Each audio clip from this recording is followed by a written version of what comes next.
जाओ यार का मासी। अरे नवाज़ चल यार आजा, तेरे को आज फिर कोठे का हुस्न दिखा कर लाते हैं। नवाज़ दोस्तों में बैठे शराब पीता जा रहा था। नहीं यार, मुझे कहीं और जाना है। नवाज़ किसी और का सोचते शराब के नशे में उठकर चल दिया। उसके दोस्त कोठे पर जाने के लिए चल पड़े। थोड़ी देर में नवाज़ किसी के घर के सामने दरवाज़ा खटखटाने पर सामने से 25 साला लड़की बाहर आई, जिसने अपने चेहरे पर मेकअप की एक ताह जमाई हुई थी। देखने में बेहद खूबसूरत लग रही थी। अरे सरकार, आप आइए आइए, अंदर आइए। वो शराब के नशे में धुत नवाज़ को बाजू से पकड़कर अंदर ले गई और उसके साथ अंदर चला गया वो। शुमाइला, जी जी सरकार, यहीं हूँ। वो उसे अपने कमरे में ले जाती बेड पर बिठा गई। सरकार, अब आप यहाँ बैठे, मैं आपके लिए नींबू पानी लेकर आती हूँ। इससे पहले कि वो कमरे से जाती, नवाज़ ने उसका बाजू पकड़कर अपने ऊपर फेंका। जब ये दवा है नशा तोड़ने के लिए, तो किसी और दवा की क्या ज़रूरत। वो उसे बेड पर लेटाते हुए शुमाइला का दुपट्टा उतारकर नीचे बेड से नीचे फेंक देते हुए आगे बढ़ गया। सरकार, आप शादी कब करेंगे मुझसे? वो उसके अपने जिस्म पर चलते हाथों को रोकते हुए बोली। मैं तुमसे बहुत जल्द शादी करूँगा, लेकिन अभी मुझे मेरा काम करना है। वो हराम रिश्ते में मज़ीद बहकता चला गया। मम्मा, ये चाची को क्या हुआ है? जावी आयशा से कहता उसके पास बैठ गया। बेटा, आपकी चाची को ना जानलेवा बीमारी है, तुम दुआ करो ना तुम्हारी चाची ठीक हो जाए। लेकिन मम्मा, कल चाचू चाची से कह रहे थे कि तुम मर जाओगे तो हमारी जान छूट जाएगी। आयशा ने हक्का बक्का होते अपने बेटे को देखा था। जावी, ये बात तुम्हें किसने बताई? मामा, कल मैं चाची के कमरे से गुजर रहा था तो चाचू गुस्से में कह रहे थे। बेटा, तुम चाचू की बात को ज़्यादा अहमियत ना दो, वो गुस्से में होंगे इसलिए कह दिया। मेरी एक बात मानोगे? जी मामा, बोले ना। बेटा, तुम माला से बात किया करो और उसके साथ खेला करो। वो छोटी बच्ची है, उसका भी दिल करता होगा ना। लेकिन मम्मा, चाचू गुस्सा करते हैं ना। तो जब चाचू घर नहीं होते तब खेल लिया करो। ओके मम्मा। वैसे माला कितनी क्यूट है ना। हाँ, मेरा भी दिल करता है मैं उसे हमेशा के लिए अपने पास ले आऊँ। वो कैसे मम्मा? वो तो चाचू की बेटी है ना। जब तुम बड़े हो गए ना तो मैं तुम्हारी शादी माला से करवा दूँगी। मम्मा, मैं बड़ा ही हूँ। वो दाँत निकालता आयशा को हँसा गया था। मेरा बेटा बड़ा है, लेकिन बड़ा होकर भी तो अभी छोटा-सा बच्चा ही है मेरा। हाँ, नहीं, क्या पता था उन्हें क्या पता था, ये ख्वाब उनकी ज़िंदगी में कभी पूरा नहीं हो सकता। बारात का दिन। आज था बारात का दिन। वो सब तैयारियों में मगन थे। ऐन तो आज बेहद खुश थी, उसकी ख्वाहिश जो पूरी होने जा रही थी। चलो जल्दी काम करो। माला, बेटा तुम ज़रा ऐन को पार्लर तो ले जाओ, वो सीधा हाल में ही लेकर आना, तुम्हें पता है ना। नायला माला से बोली। जी आंटी, आप फ़िक्र ना करें, सब हो जाएगा, आप टेंशन ना लें। शुक्रिया बेटा तुम्हारा। आंटी, आप जाइए, दूसरे काम करिए, मैं ऐन और लारैब को ले जाती हूँ। थोड़ी देर में माला ऐन और लारैब को लेकर चली जाती है। कायान, जावी और अमान एक साइड पर थे, वो अलग से तैयार हो रहे थे। कायान ब्लैक कलर की शेरवानी पहने बेहद खूबसूरत लग रहा था। आज तो उसकी खुशी की इंतहा नहीं थी। नाला तो अपने बेटे का सदके वारी जा रही थी। कई नोट ही कायान के सर के ऊपर से सदके दे आई थी, वार के सदके दे आई थी। किंग, आज कायान काज़मी की शादी है। ओह, तो एएसपी कायान काज़मी की शादी है। चलो फिर मनाने दो खुशियाँ इन्हें। जितना उसने हमारा नुकसान किया है उससे डबल और नुकसान उसे पहुँचाना है। ना पहुँचाया तो मेरा नाम भी किंग नहीं। मुझे उसके एक-एक पल की खबर चाहिए। और ज़रा एएसपी कायान और उसकी बीवी की तस्वीर भी भेजना, मैं भी तो देखूँ वो कौन-सी हसीना है। किंग ख़बाइसत से अपने एक बंदे को कहने लगा, जो कि पुलिस में होकर भी अपनी वर्दी के साथ गद्दारी कर रहा था। जी सर, जैसा आप कहें। तैयार रहना कायान काज़मी, मेरे अगले वार के लिए। तड़पा तड़पा के मारूंगा। इतने में उसके पास नवाज़ आ गया। किंग, मुझे आपसे एक बात करनी है। नवाज़ डरते डरते हुए बोला। क्या बात है नवाज़, तू परेशान क्यों है? किंग, माला का पता चल गया, वो मेरे भतीजे जाओ यार के पास है। अरे, वो छोकरा जिसे तूने घर से निकाला था?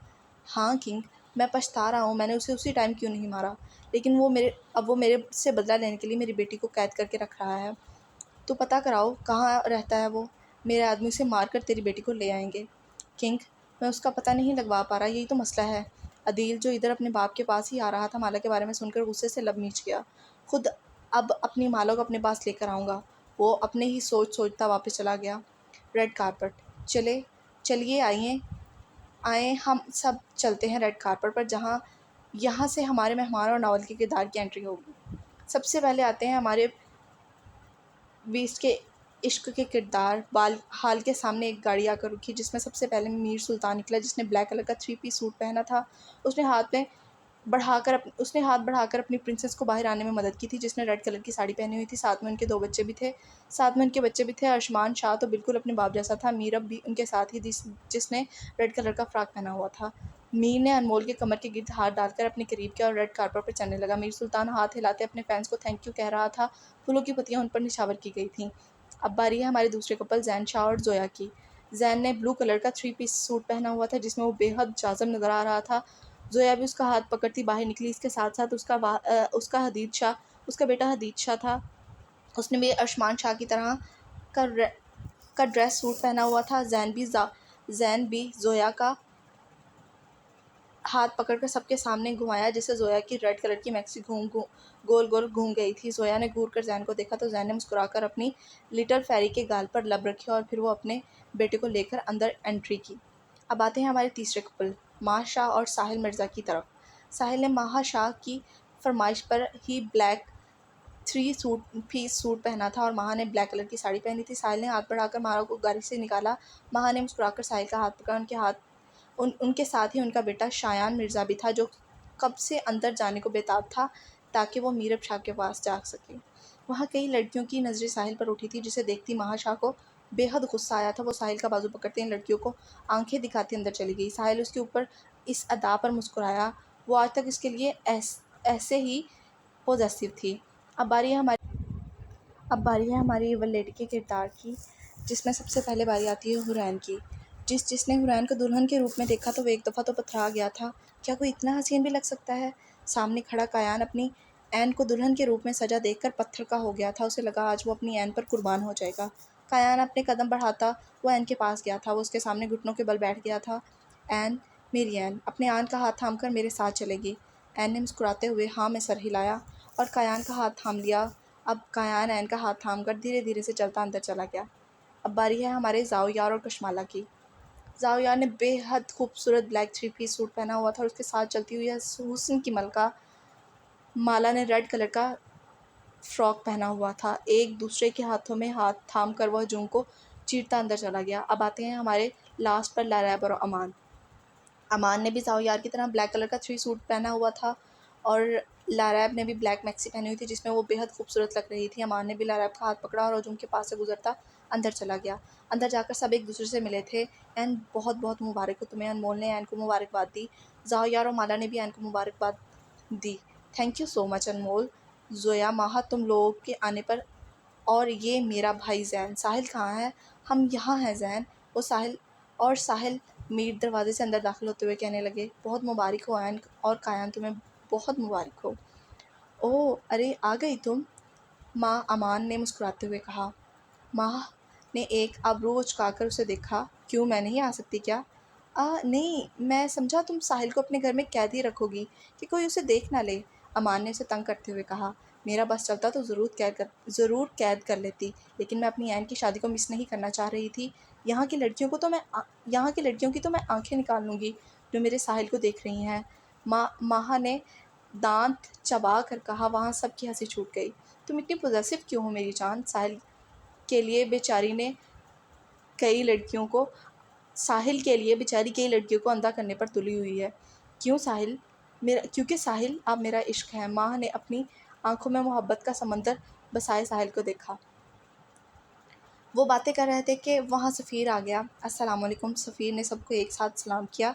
वालेकुम अस्सलाम, सब ने जवाब दिया और वहाँ खड़ी लारैब की आंखें चहकी थी अपने एंजल को देखते। वो यकटक सफ़ीर को देखी जा रही थी। काले रंग के डिनर सूट में उसकी टौर ही अलग थी। एंजल, वो उसके पास जाती उसका बाजू पकड़ते बोली, जबकि सफ़ीर तो आज लारैब के रूप देखकर साकत था कि कोई ब्लैक कलर में इतना प्यारा भी लग सकता है। सफ़ीर ने भी ब्लैक कलर का सूट पहना था। एंजल, आप कितने प्यारे लग रहे हैं ना, जस्ट लाइक स्टोरी वाले एंजल की तरह। वो खुशी से चहकती। अमान ने साफ लारैब के चेहरे पर सफ़ीर के आने से एक चमक देखी थी। ऐन की शादी के बाद उसे अब लारैब और उसकी एंजल का भी कुछ करना था। बहुत बहुत मुबारक हो ऐन आपको, और कायान आपको भी। खैर मुबारक सफ़ीर, कायान उसके गले लगता बोला। सभी आपस में बातें करने लगे। नायला तो अपने दोनों बच्चों की बलाएं लेते नहीं थक रही थी। मीर सुल्तान का शहज़ादा अरशमान शाह तो बेजार सा बैठा इधर उधर देख रहा था, जबकि शायान तो मीरब को अपने पास बिठाए अपनी उससे बातें करने में मसरूफ़ था। हदीद शाह भी अरशमान शाह के पास बैठा। दोनों ही इस शैतान के बच्चे को देख रहे थे जो इनकी बहनों को अपने पास बिठाए कौन से राजो न्याज की बातें कर रहा था। मीरब मुँह बनाकर इससे बातें कर रही थी। अब आते हैं खाने की तरफ। खाने में बहुत कुछ था। भई शाह ख़ानदान की शादी थी और हमारे प्यारे रीडर्स तो शादी का सुनकर सबसे पहले खाने का पूछते हैं। तो मैंने अपने प्यारे रीडर्स के खाने का सोचकर उनके लिए बहुत कुछ बनवाया है। सबसे पहले गोलगप्पों का ख़ास इंतज़ाम किया गया क्योंकि मुझे भी गोलगप्पे बहुत पसंद है, तो गोलगप्पे रखना लाज़मी था ना। और 20 खानों की डिशेज़ तैयार की गई थी मेहमानों के लिए, जिसमें बिरयानी, मटर पुलाव, रशियन सैलड, चाट, फ्रूट चाट, फ्राइड चिकन, कोरमा, ग्रीन सलाद, रायता, गुलाब जामुन, रोटी वगैरह बहुत कुछ था। चलो जी, मुझे पता है रोज़ा है आपका, लेकिन ये एपिसोड अफ्तारी के बाद पढ़ लेना, वरना आपको रोज़ा लग जाएगा और खाने को दिल करेगा।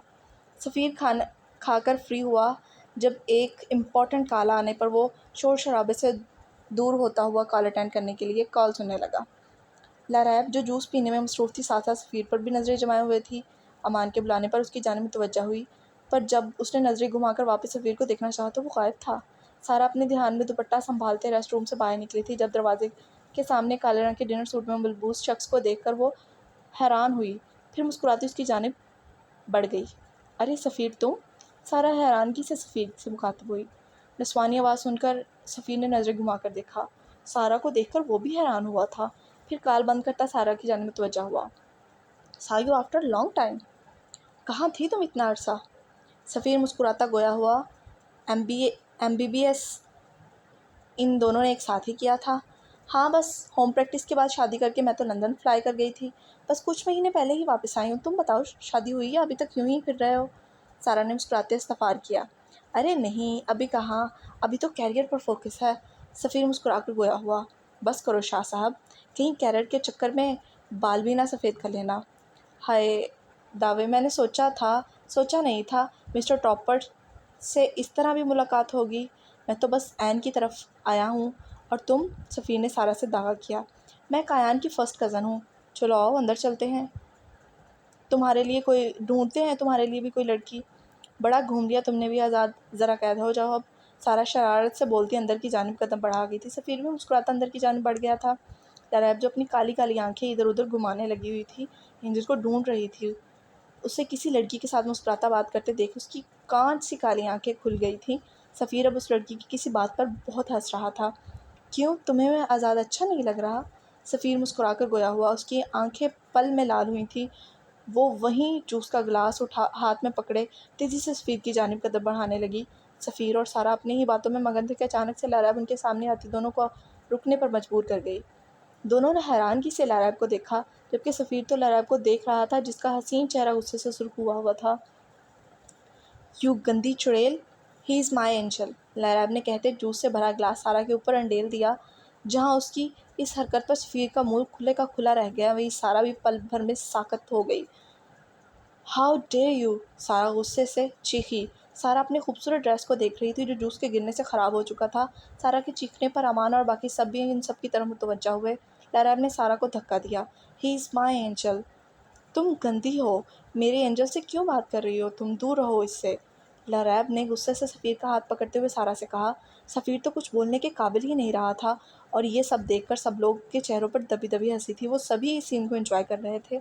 जस्ट शट अप नॉनसेंस, ये क्या किया तुमने, पागल लड़की, सारा गुस्से से चीखी थी। इसकी धाड़ ने इसके धाड़ने पर लैला थोड़ा सहमी थी, पर अगले ही लम्हे वो सारा के बाल अपने हाथों में ले चुकी थी। You shut up, he is my angel, वो सारा के बाल खींचते गोया हुई। फॉर गॉड सेक, पागल लड़की, बाल छोड़ो मेरे, वो मेरे दोस्त है। नहीं, वो मेरा है, सारा बिलबुला कर बोली। सफ़ीर झट से आगे होकर इसके बाल लरैब के हाथों से आज़ाद करवाए। ये मेरी फ्रेंड है फेरी। सफ़ीर उसकी कंडीशन को मद्देनज़र रखता आहिस्तगी से गोया हुआ। नहीं नहीं, आपकी फ्रेंड सिर्फ़ मैं हूँ, सिर्फ़ मैं। लरैब के ये कहते ही मोटे मोटे आंसू उसकी आंखों से आए थे, और सारा तो गुस्से से कुछ कहे बगैर ही ड्रेस साफ़ करने चली गई थी। अरे तुम रो मत अमान, उसके करीब आता अपने सीने से लगाता हुआ बोला। बडी, ही इज़ माई एंजल ना, एंजल की फ्रेंड बस मैं हूँ ना। हाँ हाँ, तुम ही हो अपने एंजल की फ्रेंड, तुम रो मत, वरना इतना प्यारा मेकअप ख़राब हो जाएगा और मेरी गुड़िया चुड़ैल लगेगी और एंजल डर जाएगा। बड़ी, नहीं नहीं, एंजल को नहीं डराना, वो अपने आंसू साफ करती बोली, जबकि सफ़ीर तो हक्का बक्का अपनी पागल पेशेंट को अपने लिए इतना पोजेसिव होता देख रहा था।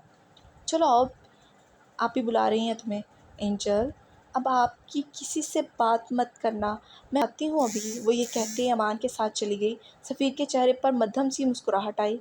Ladies and gentleman, please attention, Aman stage पर चढ़कर माइक पकड़ता सबको अपनी तरफ मुतवज्जा करने लगा।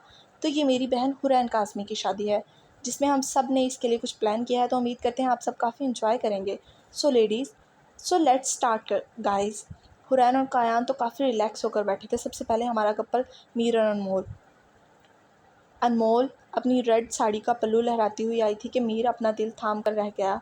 मीर घुटनों के बल बैठा अनमोल की साड़ी के पल्लू उसके चेहरे पर लहराता हुआ गुजर गया। इश्क है एक आंधी, इश्क है तूफ़ान, इश्क के आगे बेबस दुनिया में हर एक इंसान। मीर ने अनमोल का पल्लू पकड़ते अपनी तरफ खींचा। अनमोल घूम कर इस अपने मीर की बाहों में आई। इश्क में सब दीवाने हैं, इश्क में सब हैरान। मीर ने अनमोल को बाहों में उठाकर ऊपर किया और गोल गोल घुमाने लगा। इश्क में सब मुश्किल है, इश्क में सब आसान। देखो प्यारे देखो सारे, इश्क में सारे गुम। दूसरा कपल ज़ैन और ज़ोहा। हाय तुमसे मिलकर दिल का है जो हाल क्या करें। ज़ोया और ज़ैन एक दूसरे के साथ डांस करने लगे थे। हो गया है कैसा ये कमाल क्या करें। ज़ोया ने ज़ैन के चेहरे पर हाथ रखकर मुस्कुराते हुए उसके साथ स्टेप करने लगी। ज़ोया अपनी मैक्सी लहराती हुई डांस कर रही थी और ज़ैन उसके पीछे पीछे था। तुमसे मिलकर दिल का है जो हाल क्या करें, हो गया है कैसा ये कमाल क्या करें। दुम तना तुम दुम तना तुम तना। ज़ैन ज़ोया का हाथ पकड़कर अपने आगे पीछे घुमाने लगा। तीसरा कपल माशा साहल मिर्ज़ा। दिल तो है एक राखी जाना, दिल की तुम मंजिल हो। साहिल घुटनों के बल बैठे माहा के आगे हाथ बढ़ाते हुए बोला, दिल तो है एक कश्ती जाना जिसका तुम साहिल हो। दिल फिर कुछ ना मांगे जाना तुम अगर हासिल हो। माहा ने साहिल को नीचे से उठाया, उसका हाथ पकड़कर अपने सीने से लगाया। दिल तो है मेरा तन्हा जाना और तुम महफिल हो। इनके बीच में अमान अचानक से आता, इनको अलग करता, खुद डांस करने लगा। वो तो ख्यालों में अपनी चंदा को सोच रहा था।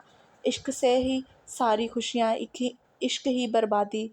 चंदा को खूबसूरत सरापा अमान की आंखों के आगे लहराया। इश्क है पाबंदी लेकिन इश्क ही आज़ादी। इश्क की दुनिया में यारो खूब ख्वाब की आज़ादी।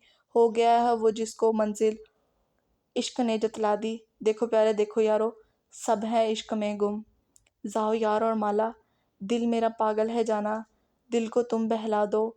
जाओ यार अपने बाल संवारता माला के पास आया। दिल में क्यों हलचल है जाना, मुझको तुम समझा दो। जाओ यार ने माला को अपने करीब किया। माला उसकी नज़रों से सुर्ख हो रही थी। महका जो आंचल है जाना।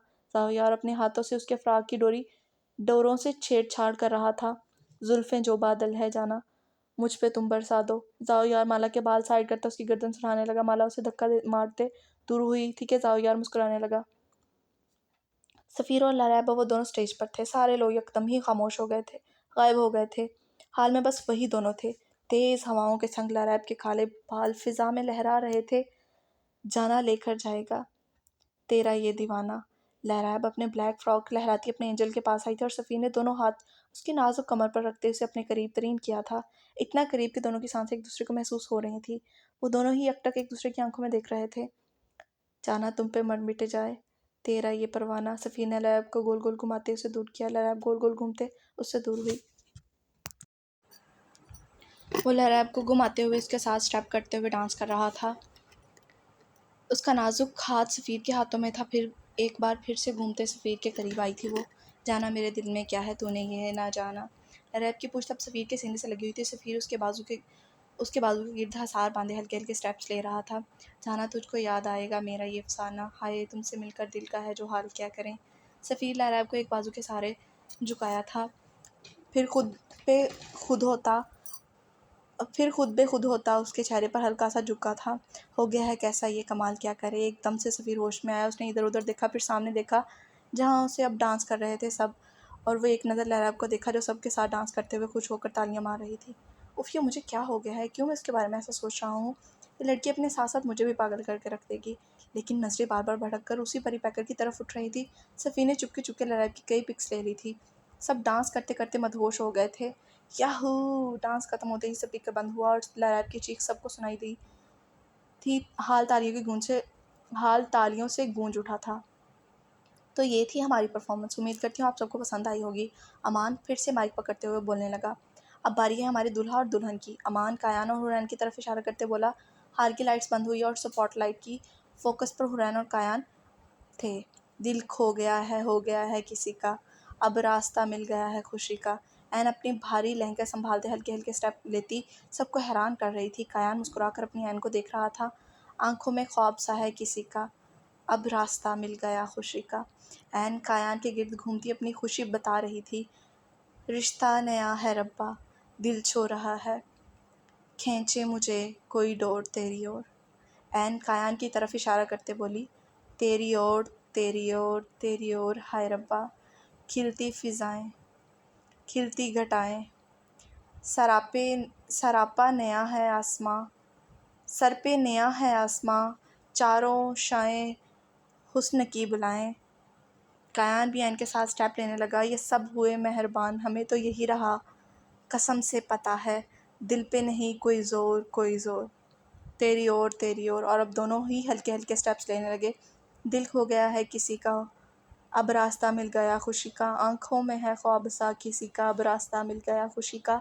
लास्ट पर दोनों ही एक दूसरे की आंखों में आंखें डालकर और ही जहाँ में पहुंचे हुए थे। गाना ख़त्म होने पर तालियों की गूंज से दोनों होश में आए। इससे पहले कि कैमरामैन ने ऑन की इस पोज पर एक बेहद खूबसूरत तस्वीर ले ली थी। कायान और एन मुस्कुराते अपनी जगह पर जाके बैठे थे और कायान के एक ही सीनियर जो गद्दार था वो एक तस्वीर भेज रहा था किंग को, जिसकी तस्वीरों की जद में एन और कायान के साथ साथ अब लहराव गलती से आ गई थी, जो मुस्कुराती हुई एन से बातें कर रही थी। शादी का फंक्शन ख़त्म हो चुका था, रुखसती का टाइम हो गया था। एन ने जाना तो अपने घर ही था, सो इसलिए मीर, अनमोल, जैन, माँ, साहिल सब एन से इजाज़त लेते वापस चले गए थे। Thank you so much Mir, अब आप सबका जो मेरी शादी में रौनक लगा दी आप लोगों ने। अरे एन, जब तुम्हें हमारी ज़रूरत पड़ी तो खुशी हो या गम, हम हाजिर हैं। अनमोल ने एन को गले लगाते हुए बोला और इजाज़त लेते रुखसत हो गया। सफ़ीर भी इजाज़त लेते चला गया। अगर वहाँ मज़ीद रुकता तो ज़रूर उसका दिल बगावत कर जाता। लो जी, शादी का फंक्शन ख़त्म हुआ, मुबारक हो सबको। वलीमे का फंक्शन सिंपल ही होगा।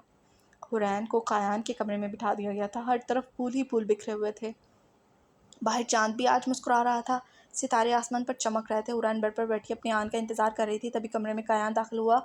आज तो एन का भी अपने आने वाले लम्हात का सोचकर दिल ज़ोरों से धड़क रहा था। एन की हथेलियाँ पसीने से भीगने लगी थी।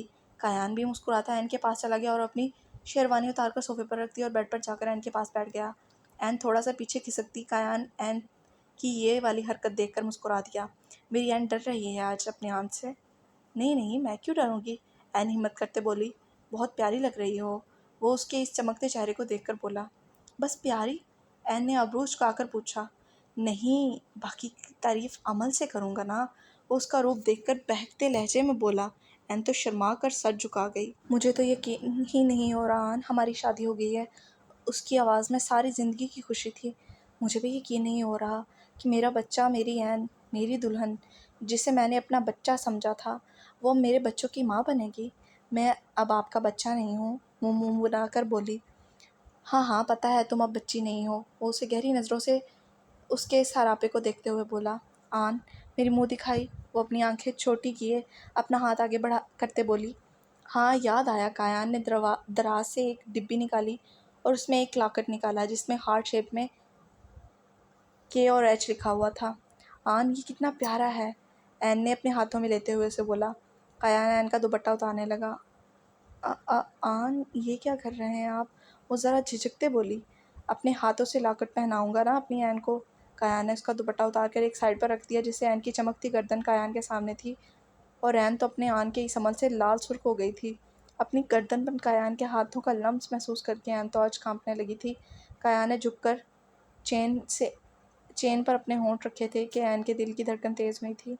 आन प्लीज़, आज नहीं। एन, 5 सालों की दूरी आज मिटाने का दिन है। उसके सामने बैठता उसके हाथ थामते बोला। एन ने भी शर्मा कर सर झुका दिया और उठकर ड्रेसिंग टेबल के सामने जाकर अपने सारे बालों को खोल दिया। कायान एन को उठाकर दोबारा से बेड पर लेटाकर उसके होंठों पर झुक गया। एन तो पहली दफ़ा अपने आन के लबों का लम्स पाकर तड़प गई थी। एन ने मजबूती से कायान के कंधों को पकड़ा था कि कायान तो एन के नरम लबों को महसूस करके मदहोश हो गया था। थोड़ी देर बाद कायान पीछे हुआ तो एन गहरे गहरे सांस लेने लगी। एन ने भी खमार आलूदा आंखों से अपने आन को देखा। उसका इश्क था आज उसे अपना इश्क मिल गया था। वो क्यों उसे पाने में शर्म करती। कायान ने भी अपनी शर्ट उतारी और लाइट बंद करके इसकी गर्दन पर झुक गया। एन ने भी कायान के बालों में उंगलियां फंसाते एक सिसकी भरी। कायान ने अपने 5 सालों की तरफ से एन का ऐन को झुलसा दिया था और ऐन ने भी कायान को भरपूर साथ दिया था, अपने प्यार का इजहार किया था। आज इन दोनों का प्यार मिल गया था, ये जाने बगैर कि प्यार जल्दी मिल जाते हैं लेकिन कभी कभी बिछड़ने के लिए। जाओ यार का माजी। हाशिम आर्मी से छुट्टी लेकर आया था। अपनी वो वो अपनी बेगम आयशा के पास बैठा था। हाशिम, मैं एक बात सोच रही हूँ। क्या हुआ आयशा, आप परेशान क्यों हैं? हाशिम, अभी तक नवाज़ भाई को नहीं पता कि बाजी आधी से ज़्यादा जायदाद आपके नाम कर गई हैं। अब्बा जी, आधी से ज़्यादा जायदाद आपके नाम कर गए हैं। और बाहर खड़ा नवाज़ जो हाशिम से कुछ पैसे लेने आया था, ये सुनकर उसके अंदर आग जलने लगी थी। अब्बा, आप फिर से मेरे साथ नाइंसाफ़ी कर गए हैं। नवाज़ के दिल में मज़ीद अपने भाई के लिए नफ़रत पैदा हो गई थी। हाशिम, मेरा दिल कुछ दिनों से बहुत घबरा रहा है कि हम अपनी सारी जायदाद अपने बेटे ज़ाओयार के नाम लगा सकते हैं। बेगम, आप क्यों परेशान हो रही हैं? हमारे पास सब कुछ हमारे बेटे का ही तो है। लेकिन फिर भी हाशिम। ओके बेगम, जैसे आपका हुक्म, मैं जल्द ही इन चीज़ों का भी बंदोबस्त करता हूँ। थैंक यू हाशिम, मेरी बात को समझने के लिए। आयशा हाशिम के सीने पर सर रखते हुए बोली। और बाहर ये सब सुनता नवाज़ कुछ और सोचता चला गया। अब आएगा मज़ा, मैं अपने साथ हर की गई नाइंसाफ़ी का बदला लूँगा। नहीं नहीं चाचू, मुझे ना मारिए, मुझे ना मारें, मैंने कुछ नहीं किया। नहीं नहीं चाचू, नहीं। चाचू, जाओ यार नींद में ही बड़बड़ा रहा था, डरते डरते उसकी आँख खुली थी, माथे पर पसीना आया हुआ था। च च च चाचू। जाओ यार ने खौफ से इधर उधर देखने लगा था, लेकिन कमरे में कोई नहीं था। लेकिन क्यों इतना डरा सहमा रहता है जाओ यार? बचपन में कभी हाशिम और आयशा ज़ाओयार को कुलसुम के पास छोड़ जाते थे, या कभी नवाज़ को मौका मिलता तो वो अपनी नफ़रत, अपने भाई से नफ़रत इस बेचारे मासूम बच्चे पर निकालता था। उसे मारता था, फिर डराता था कि खबरदार तुमने किसी को कुछ बताया, और मासूम सा बच्चा सहम जाता था। फिर जब कभी आयशा और हाशिम ने कहीं जाना होता तो वो रोता था कि उसे भी साथ जाना है। हाशिम और आयशा अपने बेटे से बहुत प्यार करते थे। अचानक से भी ज़ाओयार बीमार रहने लगा था। फिर जब वो ठीक हुआ तो डरा डरा सहमा सहमा रहता, बस अपने माँ बाप के पास ही रहता था। और ये बात आज तक उसके दिमाग में बैठ गई थी कि हर कोई उसे मारेगा। जब भी वो किसी के पास जाएगा, वो ये बात इस मासूम बच्चे के दिमाग पर बुरी तरह असर कर गई थी, जिससे वो ऐसा हो गया था कि उसे किसी पर यकीन ही नहीं आता था। किंग, ऐन और कायान की शादी की तस्वीरें देखकर किंग की आंखों में बदले के लिए शोले निकल रहे थे कि अभी उनकी खुशियां भस्म करके रख दे। कि अचानक से किंग की नज़र उस पर ही पैकर पर पड़ी थी, जो कि ऐन से मुस्कुराती हुई बातें कर रही थी। किंग जहाँ था वहीं रुक गया था। रानी, उसे उसके उसका हुस्न देखकर पहचानने में देर नहीं लगी थी। उस इसलिए फ़ौरन से उसे पहचान गया था। रानी, तो तुम्हारा ताल्लुक एएसपी कायान काज़मी से है? अगर ऐसी बात है तो ये मेरे लिए बहुत अच्छा है। आई उसने ऑफिसर को कॉल की। मैं तुम्हें एक तस्वीर भेज रहा हूँ, उसकी इन्फॉर्मेशन निकाल कर जल्दी दो मुझे। जी सर, मुझे भेजिए, मैं देख लेता हूँ। उसकी तस्वीर भेजकर वो कितने ही लम्हे आंखों में हवस लिए लहरैब को देखता रहा। उसे भी उसका बचपन का खूबसूरत सरापा याद आ रहा था।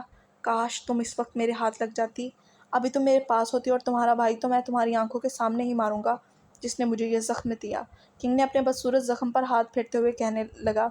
सुबह ऐन उठी तो खुद को अपने आन के हसार में पाया। एक शर्मीली सी मुस्कुराहट ऐन के होंठों पर आई। रात की शिद्दतें याद करके ऐन का चेहरा पल भर में सुर्ख हुआ था।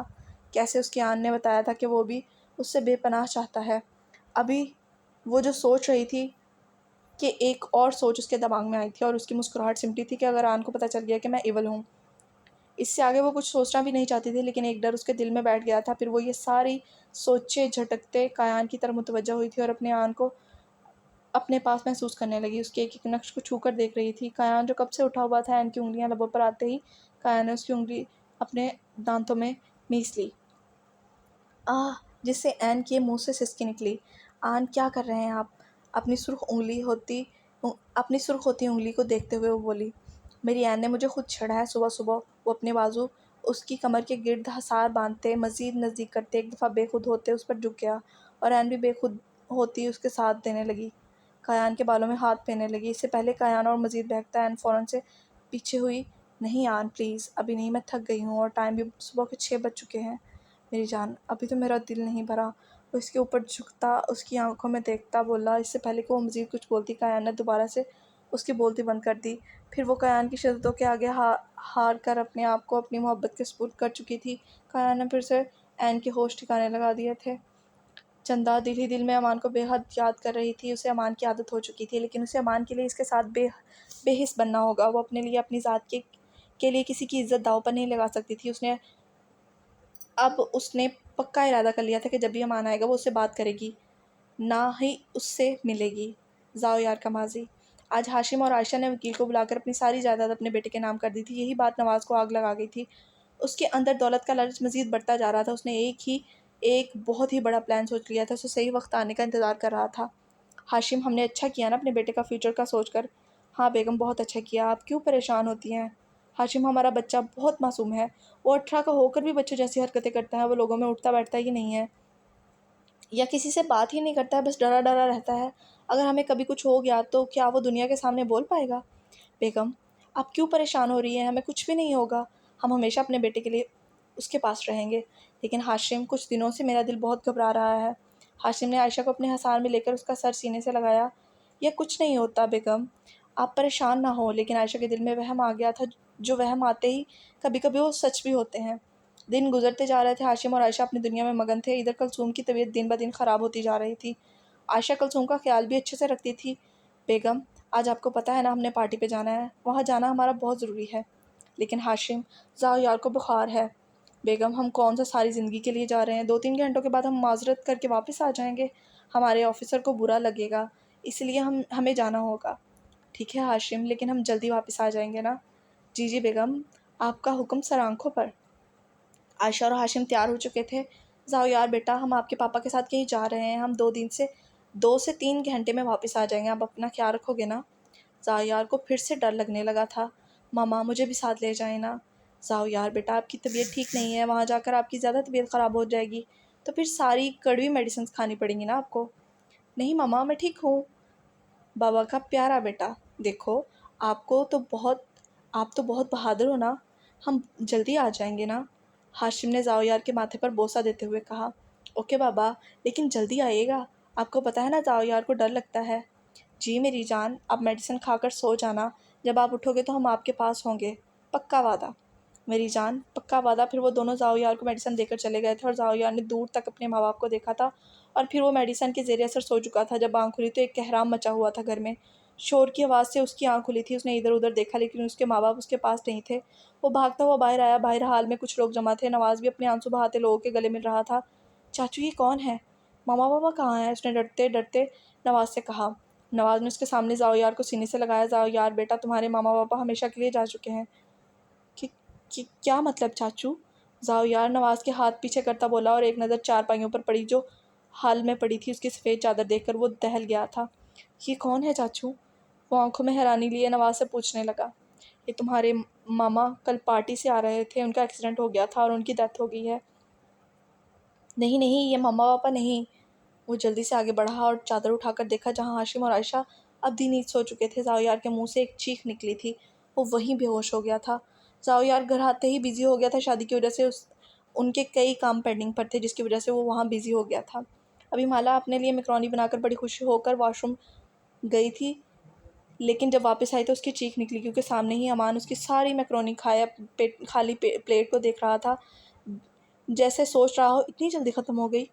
माला की चीख सुनते ही अमान ने उछल कर माला की तरफ देखा। माला भाभी, आप? माला तो फटी फटी निगाहों से अपनी प्लेट को देख रही थी, जिस कर गई थी, और अब प्लेट से मुंह चढ़ा रही थी। उसे कितनी भूख लग रही थी। उसने कितनी खुशी से और मेहनत से अपने लिए मैक्रोनी बनाई थी। क्या हुआ माला भाभी, आप वहाँ क्यों रुक गईं? अमान दांत निकालता माला का गुस्सा सवा नेज़े पर पहुंचा गया था। माला आगे बढ़ती अमान के सामने रखी प्लेट उठाकर उसे ज़मीन पर फेंकी थी कि वो प्लेट सैकड़ों टुकड़ों में चकनाचूर हो गई थी। तुम तुम अमान, तुमने मेरी मैक्रोनी खा ली। माला रोनी शक्ल बनाते अब अमान से कहने लगी। ओहो भाभी, ये आपकी मैक्रोनी थी? आपने बनाई थी? लेकिन मुझे भूख लगी थी तो मैं यहाँ आया और देखा कि सामने ही गरम गरम मैक्रोनी बनी हुई है, इसलिए सोचा आपको क्यों तंग करना कुछ बनाने के लिए। और मैक्रोनी बने देख मेरा दिल ललचा गया, इसलिए खा गया। और वो मासूम मुंह बनाते माला को हैरान कर गया था कि कोई इतना भी मासूम हो सकता है।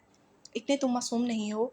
तुम्हें तो मैं बताती हूँ। माला किचन में जाती, वहाँ से रोटी बनाने वाला बेलन उठाती बाहर आई थी, और माला के हाथ में बेलन देखकर अमान फटी फटी आंखों से माला और एक नज़र बेलन को देखने लगा। अब अमान आगे आगे था और माला उसके पीछे पीछे, और पूरे लाउंज में अमान की चीखें थी।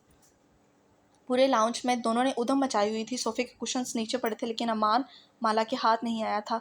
तो मेरे हाथ लगो चप्पड़ गंजू, तुम्हें नहीं छोड़ूंगी मैं। एक तो भूख की वजह से मेरा बुरा हाल हुआ है, और और ऊपर से इसके हाथ नहीं आ रहा था वो, उसे शदीद गुस्सा आ रहा था। ए चपड़ गंजू, अमान ने तो सकते में आकर अपना नाम सुना था। मैं तो इतना प्यारा हूँ भाभी। वो अपनी मार को भूलता अपना नाम सुनकर सकते में आ गया था।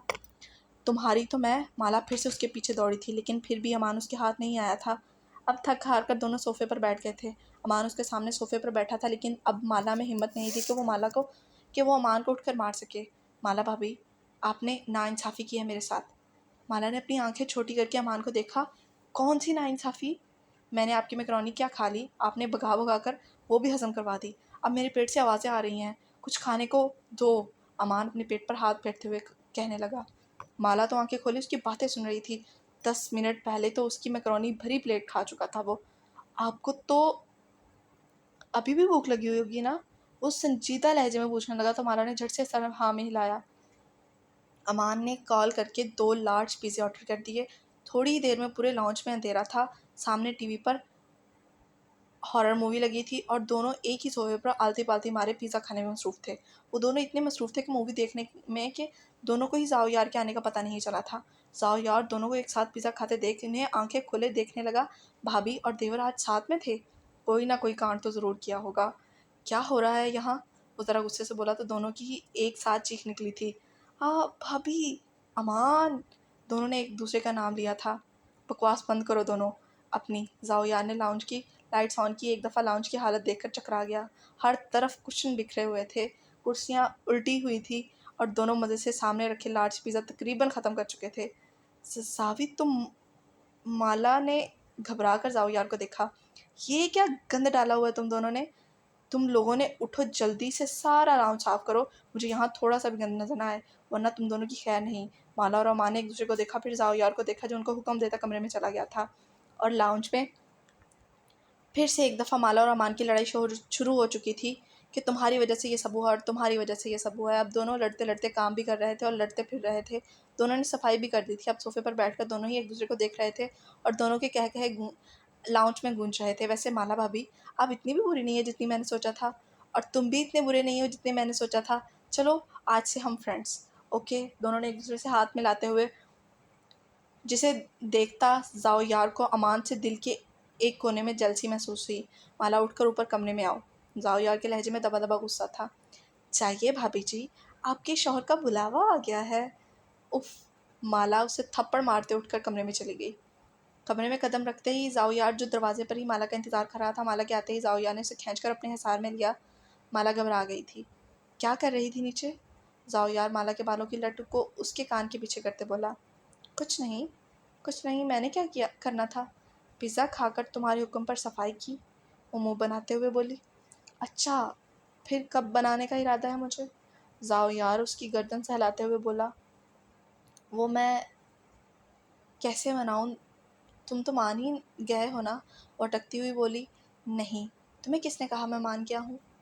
तो फिर जैसा मैं चाहता हूँ वैसे मनाओ। ज़ाओ यार माला को पुरशौक निगाहों से देखते हुए बोला। अच्छा अभी तो छोड़ो ना, वो उसके हिसार से निकलते कंफ्यूज होते बोली। ज़ाओ यार ने माला को हिसार से ऐसे अलग किया वो बेड पर जाकर बैठ गई। उसे अब ज़ाओ यार के लिए कुछ स्पेशल करना था ताकि वो ज़ावी को मना सके कि ज़ावी उसे और उसके बाप को माफ़ कर दे, लेकिन वो अभी ज़ावी के इरादों से नावाकिफ़ थी। उठ जाइए आन, कितना सोना है आपने, और मैं आपके लिए नाश्ता बनाया है अभी। एन अपने बालों को ड्राई करती हुई कायान को उठाने लगी। एन यार इतनी जल्दी उठ गई हो? अपनी आंखें खोलता बोला। आन, दिन के 2 बज चुके हैं, आपको जल्दी लग रही है? वो तो फटी ही पड़ी थी, इतना टाइम हो गया था। खाला क्या सोचेंगी, वो तो पहली दफ़ा इतना लेट उठी थी। अब उसे शर्म आ रही थी। कायान उठकर उसके पीछे आकर खड़ा हो गया, अपने बाजू उसके पेट के गिर्द बांध दिए। तुम्हारी खाला को पता है नई नई शादी हुई है, तो रोमांस कर रहे होंगे। जबकि एन तो अपने आन की बातों से सुर्ख हुई थी। आन पीछे हो, रात के वलीमे के लिए भी तैयार होना है। काया ने उसके कंधे पर सर रखा। वलीमे से 3 दिन बाद हम हनीमून पर जाएंगे। हनीमून के नाम पर यकदम एन का एक मुस्कुराता चेहरा परेशानी में तब्दील हुआ था, जो कि उसने कायान को महसूस होने नहीं दिया था। उसे अब कायान के साथ अपना इवल वाला काम भी संभालना था। ओके ओके आन, चलिए तैयार हो जाइए ना, फिर चलते हैं नीचे, मुझे भूख लगी है। कायान ने भी उसके माथे पर बोसा दिया और फ्रेश होने चला गया। जाओ यार का मासी। 5 दिन बाद ज़ाओ यार को होश आया। उठते ही वो अपने माँ बाप को ढूंढने लगा। चीखता रहा, चिल्लाता रहा, लेकिन जाने वाले कब वापस आते हैं? कल सुम तो पहले ही बीमार थी, वो खुद खाने पीने से कासिर थे और ज़ाओ यार का क्या ख्याल रखती। नवाज़ ने तो अब जुल्म के पहाड़ तोड़े थे उस मज़लूम बच्चे पर। वो मासूम सा था। ज़ावियार अभी होश में आया था कि उसके पास माला आई। ज़ावी, माला ने अपनी खूबसूरत आवाज़ में उसे पुकारा था। ज़ाविया ने अपनी सब्ज़ आंखें उठाकर माला को देखा था। तुम माला ने आगे बढ़ते ही ज़ाव के आंसू बहते साफ किए। तुम ना ज़ावी, मैं तुम्हारी फ्रेंड हूँ ना। ना वो ना जाने क्या मासूमाना बातें कर रही थी अपने कज़न ज़ावी को चुप करवाने के लिए। वो भी तो पहली दफ़ी हिम्मत करके ज़ावियार से बातें करने आई थी। माला को ज़ावियार का रोना अच्छा नहीं लग रहा था, तो वो अपने ताया और ताई से प्यार करती थी। वो छोड़कर चले गए थे। ज़ावियार के चेहरे पर हल्की सी मुस्कुराहट आई। फिर माला ने काम वाली को कहकर अपने और ज़ावी के लिए खाना मंगवाया। अभी वो खाना खा ही रहे थे, कमरे में नवाज़ आ गया। ज़ावी को अपनी बेटी के साथ बेड पर बैठे खाना खाते देख वो गुस्सा हुआ था। माला, जाओ अपने कमरे में। नवाज़ ने गुस्से से माला से कहा। माला ने डर कर ज़ावियार को देखा और फिर भागकर अपने कमरे में चली गई। ज़ावियार ने सहम कर अपने चचा की तरफ देखा। वो क्या उसके साथ सलूक करेंगे? बड़ा शौक है बेड पर बैठकर खाना खाने का। नवाज़ ने खाना उसके सामने से उठाकर नीचे ज़मीन पर फेंका था। खाना और प्लेट दोनों अलग अलग जा गिरे थे। ज़ावियार ने फटी फटी और नम आंखों से नीचे गिरता खाना देखा था। उसे बहुत भूख लगी थी। 4 दिनों से उसने सही से खाना नहीं खाया था, सिर्फ हस्बे जायका चखा था। चाचू, मुझे भूख लगी है। ज़ावी मासूमियत से नवाज से कहने लगा, लेकिन इस दौलत के पुजारी को मासूम बच्चे की बातों से क्या लेना देना था। तुम्हारी औकात अब ऊपर बैठकर खाना खाने की नहीं, नीचे बैठकर खाना खाने की है। साओया ने एक नज़र सहम कर खाने को देखा, फिर नवाज को देखा और फिर रोने लगा। मामा पापा पास जाना है। मर गए तेरे माँ बाप, नवाज बेरहमी से कहता बच्चे के दिल पर वार कर गया था। चाचू, उसने कुछ कहना चाहा। कोई चाचू नहीं हूँ मैं तुम्हारा। कल मैं तुम्हारे सामने एक पेपर ला कर रखूँगा तो उन पर साइन करने हैं तुमने। आई बात समझ? जी जी, जावी डरते हुए इतना ही बोला। मुझे भूख लगी है। कल जब पेपर साइन करोगे तो तब खाना मिलेगा, वरना नहीं मिलेगा। नवाज ये कहकर कमरे से चला गया। जाविया ने एक बार बस नज़र नीचे गिरे खाने को देखा। मामा, मुझे भूख लगी है। जावियार आयशा के पास आता बोला, मेरा लाडला बेटा, मेरे बेटे को भूख लगी है। मैं आज अपने बेटे को अपने हाथों से खाना खिलाऊंगी। क्या खाएगा मेरा बेटा? मामा, मुझे ना बिरयानी खानी है। ओए, मेरे लाडले बेटे को बिरयानी खानी है? अभी मैं अपने बेटे के लिए अपने हाथों से बिरयानी बनाती हूँ। आयशा ने उसके माथे पर बोसा दिया, फिर थोड़ी देर में बिरयानी लाकर उसे खिलाने लगी अपने हाथों से। और ज़ाहियार का ख्यालों में अपने माँ बाप का प्यार सोचता बेकाबू होकर रोने लगा। मामा पापा, आपने तो वादा किया था मेरे पास आओगे, आप क्यों छोड़ कर चले गए? माना मामा पापा, वो रोते रोते अपने माँ बाप को याद करते। कब दोबारा से खाली पेट सो गया तो उसे पता ही न चला। बेटा, मामा की एक बात मानोगे? जी जी, मामा बोले। बेटा, अगर हम कहीं चले जाएं ना, तो आपको कोई पेपर साइन करने का बोले, कहीं जाने को बोले, तो आपने उनकी बात नहीं मानी, जो मर्जी हो जाए। आयशा न जाने क्यों ये बात ज़ावियार से कहा करती थी। शायद मरने वाले को इल्म हो जाता है या दिल में वसवसे आते हैं, लेकिन ज़ावियार ने बात जहन में बिठा ली थी। उसने नवाज़ के सामने तो कह दिया था, लेकिन उसने साइन नहीं करने थे। अगली सुबह नवाज़ कुछ पेपर ज़ावियार के सामने लेकर आया, जिस पर ने साइन करने से मना कर दिया। फिर नवाज़ ने दौलत के लालच में आकर अपने भतीजे को भी नहीं बख्शा था। जब नवाज़ ज़ावी को मार मार कर थक गया, वो चला गया। पीछे वो बच्चा ज़मीन पर ज़ख्मी हालत में पड़ा तड़पता रहा। मामा पापा, आप कहाँ चले गए? देखिए ना आपके ज़ावी के साथ क्या हो रहा है, प्लीज़ आ जाइए ना। ज़ावी से तो ज़ख्मों के साथ उठना बैठना भी नहीं हो रहा था और अपने आप को घसीटते दीवार के साथ बैठा था कि माला उसके पास आई। ज़ावी, क्या हुआ है तुम्हें? माला उसके मुंह पर ज़ख्म देखते बोली। जाओ यहाँ से। ज़ाविया ने पहली दफ़ा बेरुखी और गुस्से से माला से बोला था कि माला की आंखों में मोटे मोटे आंसू आ गए थे। वो उठकर चली गई। जैसा बाप वैसी बेटी, वो तल्ख लहजे में बोला। अभी वो अपने घुटनों में मुंह दिए बैठा रो रहा था कि उसे अपने कंधे पर नाजुक हाथ महसूस हुए। सर उठाकर देखा, सामने माला थी, जिसके हाथ में ज़ख्मों पर लगाने वाली क्रीम थी। मामा कहती हैं ज़ख्मों पर ना ये क्रीम लगानी चाहिए, उससे दर्द नहीं होता। वो अपने नाजुक हाथों से ज़ावी के चेहरे पर क्रीम लगा रही थी कि ज़ावियार चाह कर भी उसका हाथ झटक ना सका। फिर माला ने मेड को बुलाकर ज़ावी के लिए खाना लगवाया, जिसे आयशा ने कलसूम की खिदमत के लिए रखा था। माला ने ज़ावी को अपने हाथों से खाना खिलाया। अपने भूख के पेट को मद्देनज़र रखते ज़ावी ने बिना रूठे खा लिया था। अब तो ये रोज़ का मामूल बन गया था। बाप ज़ख्म देकर जाता और बेटी मरहम लगाती थी। इसी दौरान ज़ावियार के दिल में माला के लिए प्यार जैसे जज्बात जाग गए थे। वो दिल ही दिल में माला से प्यार करने लगा था। माला की अच्छी फ्रेंडशिप हो गई थी अब ज़ावियार से। वो बेहद अटैच हो गई थी। हाल कायान कायान फ्रेश होकर आया तो हैन कमरे में नहीं थी। वो नीचे जा चुकी थी। कायान भी मुस्कुराता नीचे चला गया, जहाँ हैना और नायला दोनों ही खाना बना रही थी। कायान तो ऐन को खाना बनाते देख हैरान हुआ था। ये मेरी ऐन ने खाना कब से बनाना शुरू कर दिया? आन, आप मेरा मजाक ना बनाएं। मैंने खाला से काफ़ी कुछ बनाना सीख लिया है। आप खाला से ही पूछ ले। क्यों खाला, मैं ठीक कह रही हूँ ना? हाँ मेरी गुड़िया, सब कुछ बनाना सीख लिया है मेरी गुड़िया ने। नायला ने प्यार से ऐन के माथे पर बोसा दिया और ऐन ने ना ऐन और नायला ने बिरयानी और कौरमा बनाया था। वाह, मेरी ऐन के हाथों में तो बहुत जायका है। कायान ने खाना खाते ही ऐन की तारीफ़ की थी। हाँ तो मैं मज़े का खाना बनाती हूँ ना, वो मुस्कुराते हुए कायान से कहने लगी। फिर वो नायला से हनीमून पर जाने की इजाज़त लेने लगे थे और इन्हें इजाज़त भी मिल गई थी। ऐन के कहने पर हनीमून जाने का प्लान उनका इटली का बना हुआ था, क्योंकि ऐन को वहाँ जाने का बहुत शौक था। 3 दिन बाद जाने का प्लान बना हुआ था इनका, और अब उसे वो तैयारियां शुरू करने लगे थे। रात का वक्त था। अमान भी अभी सोने के लिए लेटा था कि दरवाजे पर दस्तक हुई। उसने उठकर दरवाज़ा खुला। सामने ही लहराब हाथों में भालू लिए अपने सीने पर लगाए रोई रोई आंखें लिए अमान के सामने खड़ी थी। क्या हुआ मेरी गुड़िया को? अमान उसकी सुर्ख आंखें देखता परेशानी से गोया हुआ। बड़ी, वो रोते हुए अमान के सीने से लगी थी। क्या हुआ गुड़िया, बताओ तो सही, किसी ने कुछ कहा है क्या? नो बड़ी, किसी ने कुछ नहीं कहा। बडी, वो एंजल है ना, मेरे फ्रेंड है ना, वो किसी और से बात क्यों कर रहे थे? मुझे वो चाहिए, मुझे मेरी एंजल चाहिए, वो मज़ीद रोते हुए अमान से कहने लगी। मेरी गुड़िया तुम रो मत, ये आपके बड़ी का वादा है, कल आपको आपके एंजल के पास छोड़ आऊँगा। सच्ची बड़ी, वो मेरी एंजल है ना, मैं कल उनके पास चली जाऊँगी। लैरैब अपने आंसू साफ करती अमान से कहने लगी, मैं उनके पास जाऊँगी। वो खुशी से मज़ीद रोने लगी थी। वो अपनी फीलिंग से नावाकिफ़ थी, लेकिन अमान अंदाज़ा लगा चुका था कि उसकी बहन के लिए उसका एंजल कितना ज़रूरी है। हाँ मेरी गुड़िया, तुम अपने एंजल के पास ही रहोगी। तुम्हारी खुशी से ज़्यादा मुझे कुछ अजीज़ नहीं है। याहू सच्ची बड़ी, मैं बड़ी के पास जाऊँगी। You are the best bro, you are the best. बड़ी, लहरावा मान के गाल पर किस करते हुए बोली। बड़ी, अब मैं चलती हूँ, मुझे तैयारी भी तो करनी है ना, मुझे अपने एंजल के पास जाना है। वह मासूमियत से कहती बेड से छलांग लगाकर खुशी से अपने कमरे में भाग गई थी, जबकि अमान को गहरी सोच में मुबतला कर गई थी। उसने कह तो दिया था, लेकिन वो कैसे सफ़ीर को शादी के लिए मनाएगा? लेकिन उसे पहले ऐन और ज़ाओयार से बात करनी थी, होने का जो कि सुबह करने का सोचा था। उसे अभी अपनी चंदा से भी मिलने जाना था। इस वक्त अमान को विटामिन चंदा की बेहद याद आ रही थी, लेकिन एक दफ़ा ही सारा काम निपटा कर अपनी चंदा के पास जाना चाहता था वो।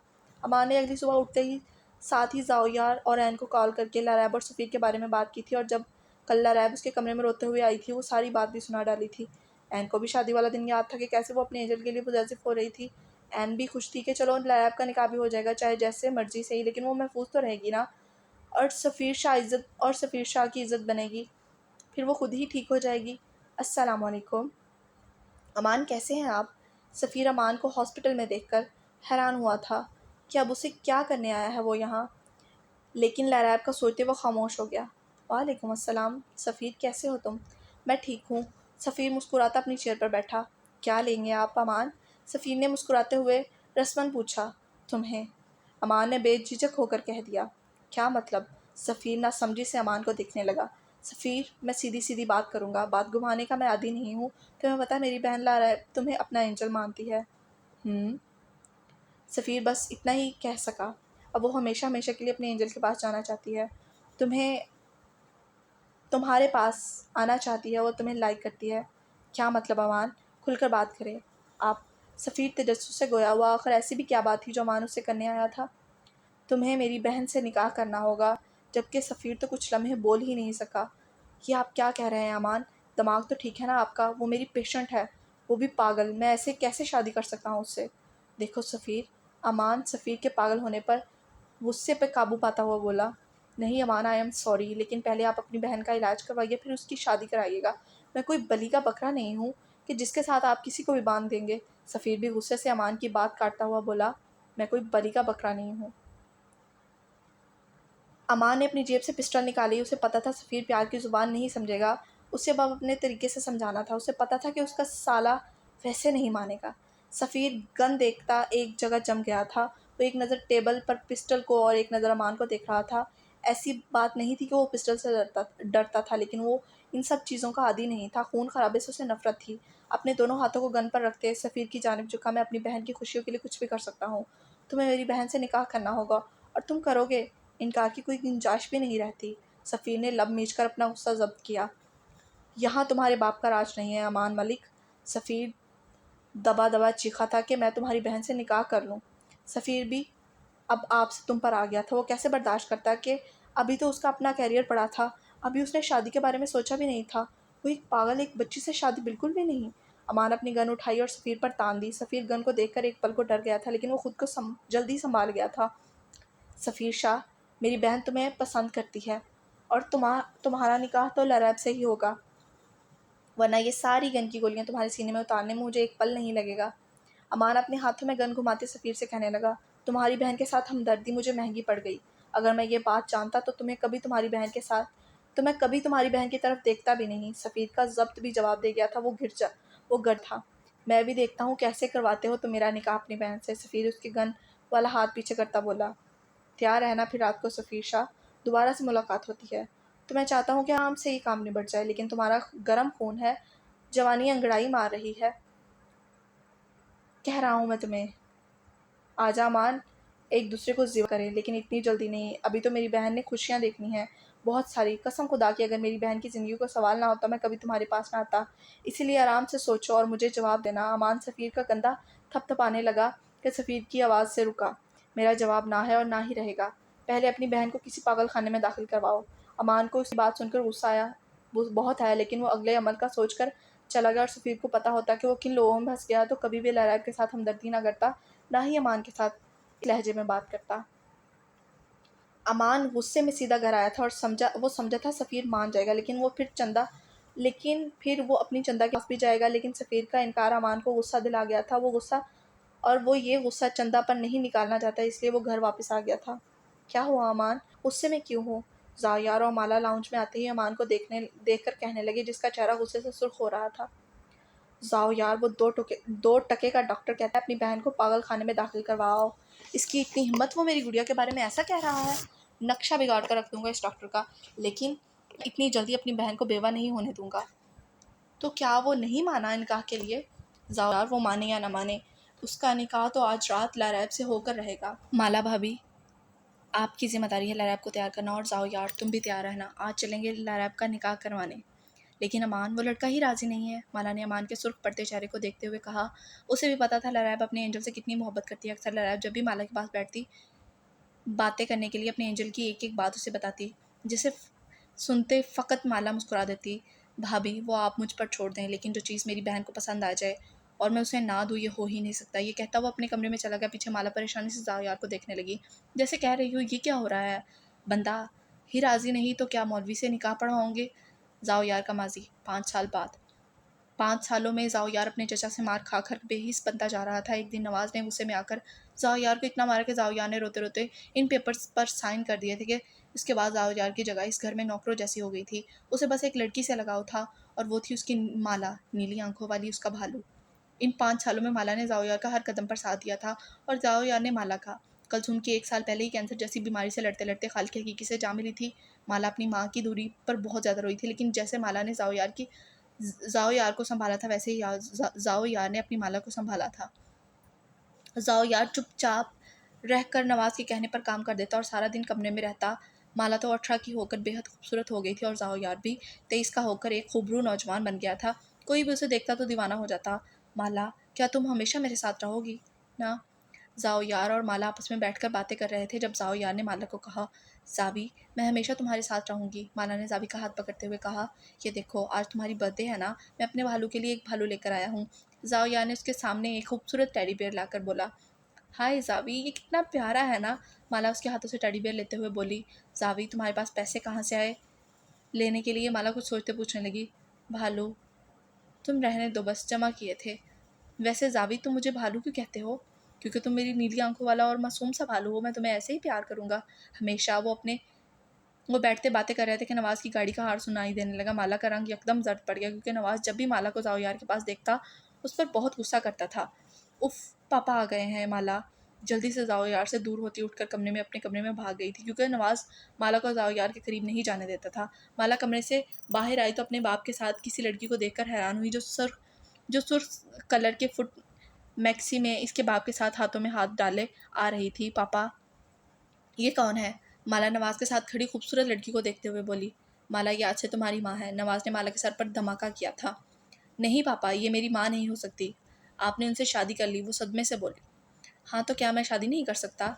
नवाज सख्त लहजे में बोला। शुमाइला, ये मेरी बेटी है कशमाला, और आज से तुम्हारी भी। जी सरकार, जैसे आप कहें। शुमाइला माला को एक जहरीली मुस्कुराहट दिखाती कमरे में चली गई। माला रोते हुए कमरे में चली गई। उसे अपने बाप का प्यार कभी नहीं मिला था, लेकिन उसे फिर भी यकीन था कि उसका बाप उसके सर पर सौतेली मान ही लाकर बिठाएगा। लेकिन उसे ये यकीन भी तोड़ दिया गया था। माला ने ज़ाओयार को सब बता दिया, जिसे सुनता ज़ाओयार ने कुछ खास रिस्पॉन्स नहीं दिया था, सिवाय माला के सारी ज़िंदगी के लिए बेहिस बन गया था, इसलिए उसे किसी बात से फ़र्क नहीं पड़ता था। हाल बडी, आपने तो कहा था आप मेरे एंजल को मेरे पास लेकर जाएं, मेरे को एंजल के पास लेकर जाएंगे। देखे ना, शाम हो गई है, मुझे याद आ रही है उनकी। लारा अब दोबारा से अमान के पास आ डपकी थी अपनी फरमाइश लेकर। हाँ मेरी जान, मेरी गुड़िया, तुम माला आपी से बोलो कि तुमको रेडी कर दें, हम फिर चलते हैं आपकी एंजल के पास। सच्ची बड़ी, हम एंजल के पास जा रहे हैं? लारा खुशी से तालियां बजाते उछली। हाँ मेरी जान, जाओ तैयार हो जाओ। मान उनके गाल खींचता बोला। लरैब जल्दी से माला के कमरे में गई। अमान के चेहरे पर बेइंतहा संजीदगी थी। अमान, एक दफ़ा फिर सोच लो। जाओ यार, अमान के कमरे में आते हुए बोला। जाओ यार, इसमें सोचना क्या है? मुझे लगता है कि सफ़ीर से बेहतर मेरी बहन के लिए कोई नहीं होगा, और अगर उसने हमारी लरैब को तकलीफ़ दी तो? नहीं जाओ यार, उसे हम अच्छी तरह समझा कर आएंगे कि हम कौन हैं, और मेरी बहन को एक खरोच भी आई तो उसके लिए अच्छा नहीं होगा। लेकिन मैं अपनी बहन को उदास नहीं कर सकता। जाओ यार तो आज पहली दफ़ा अमान को इतना शदीद गुस्से में देख रहा था। माला ने लारैब को लाल रंग का फ्रॉक पहना दिया, जिसमें लारैब बेहद खूबसूरत लग रही थी। चले बड़ी, आई एम रेडी। वो अपना लाल घेरेदार फ्रॉक घुमा घुमा कर दिखाती अमान से कहने लगी। हाँ मेरी गुड़िया, चलते हैं, बहुत प्यारी लग रही हो। अमान ने लारैब के माथे पर लब रखे थे। माला भी लारैब की वजह से साथ ही जा रही थी कि कोई लड़की का होना ज़रूरी है, तो अपने आन के साथ बिजी थी, लेकिन उसे एक एक पल की खबर मिल रही थी। जाओ यार, अमान, लारैब और कुछ गार्ड्स सफ़ीर के पास जाने के लिए तैयार हो गए थे। वो सब निकल चुके थे। सफ़ीर घर आकर भी बेहद परेशान था। अमान उससे ऐसी बात कैसे कर सकता था? बेटा, क्या हुआ? तुम ठीक तो हो ना? खाना क्यों नहीं खा रहे? इरम सफ़ीर को परेशान और खाना ना खाते हुए देखकर उसे पूछने लगी।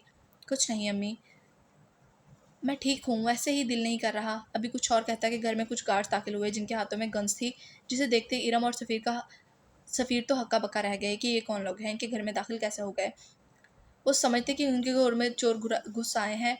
इरम चीखी थी, लेकिन पीछे से आते अमान और लरैब को देखकर सफ़ीर समझ गया था कि अमान किस मकसद के लिए आया है। सफ़ीर की आंखें पल भर में लाल हुई थी। लरैब तो अपने एंजल को देखकर खुश हो गई थी।